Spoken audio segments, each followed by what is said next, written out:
మీ జీవితాన్ని మీకు నచ్చినట్టుగా మార్చుకోవాలనుకుంటున్నారా? మీ జీవితంలో మార్పును కోరుకుంటున్నారా? అయితే మీపై మీకు నమ్మకాన్ని పెంచే 2 పుస్తకాల గురించి ఈరోజు డిస్కస్ చేసుకుందాం.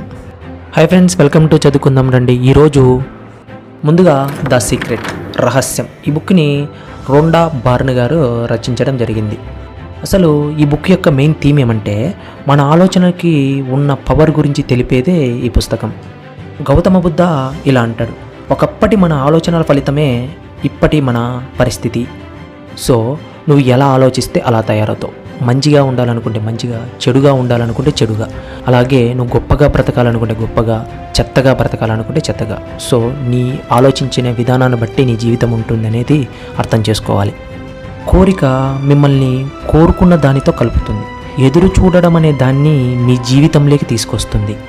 ఫర్ ఎగ్జాంపుల్, మీకు ఒక డ్రీమ్ ఉందనుకోండి, అదేమిటంటే విమానంలో ప్రయాణించడం. ఓకేనా? ముందుగా మీరు బలంగా ఆ కోరికను కోరుకోండి, తర్వాత దాన్ని అనుభూతి చెందండి. అంటే విమానం ఎక్కడము, తర్వాత విండో సీట్లో నుంచి కింద భూమిని చూడడం, పైన మేఘాలను ఆస్వాదించడం, ఇలా అనుభూతి చెందండి. తర్వాత అది ఫ్యూచర్లో అనుభవంలోకి వస్తుంది. ఓకేనా? మీరు ఎంత బాగా ఫీల్ అవుతే అంత త్వరగా అది అనుభవంలోకి వస్తుంది. నిజం చెప్పాలంటే ఈ ఎగ్జాంపుల్ నాదే. ముందుగా నేను కోరుకున్నా, తర్వాత అనుభూతి చెందా, తర్వాత అనుభవించాను.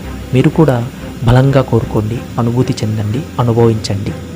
ఆకర్షణ సిద్ధాంతం, లా ఆఫ్ అట్రాక్షన్ అనే థియరీ మీద ఉంటుంది ఈ బుక్ మొత్తం కూడా. మిమ్మల్ని మీరు ప్రేమించండి, గౌరవించండి. అప్పుడు మిమ్మల్ని ప్రేమించే వాళ్ళని, గౌరవించే వాళ్ళని మీరు ఆకర్షిస్తారంటారు రచయిత్రి రొండా బార్న్ గారు. అలాగే ఈ బుక్లో పాజిటివ్ థింకింగ్ గురించి కూడా చాలా డీప్గా డిస్కస్ చేశారు. ఒక వ్యక్తితో సంబంధం బాగుండాలంటే అతనిలో మీకు నచ్చిన విషయాల మీదనే మనసును కేంద్రీకరించండి, అతని లోటుపాట్ల మీద కాదు. అతనిలో ఉండే మంచి గుణాల మీదనే దృష్టి పెట్టినప్పుడు మీకు మరిన్ని మంచి గుణాలు అతనిలో దొరుకుతాయి.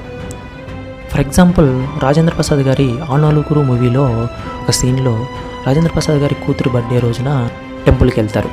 అక్కడ ఒక ఆమె వచ్చేసి తన కూతురు క్యాన్సర్ ఉందనేసి తనకు సహాయం చేయాలని అడుగుతారు. రాజేంద్ర ప్రసాద్ గారు తన దగ్గర ఉన్న డబ్బులను మొత్తము ఆమెకి ఇచ్చేస్తారు. తర్వాత మరుసటి రోజు పేపర్లో తెలుస్తుంది ఆమె మోసకత్తి అనేసి. సో కుటుంబం మొత్తము తాము మోసపోయామని బాధపడుతూ ఉంటే ఒక రాజేంద్ర ప్రసాద్ గారు మాత్రమే ఆ పాప బతుకుతుందని ఆనందపడతారు.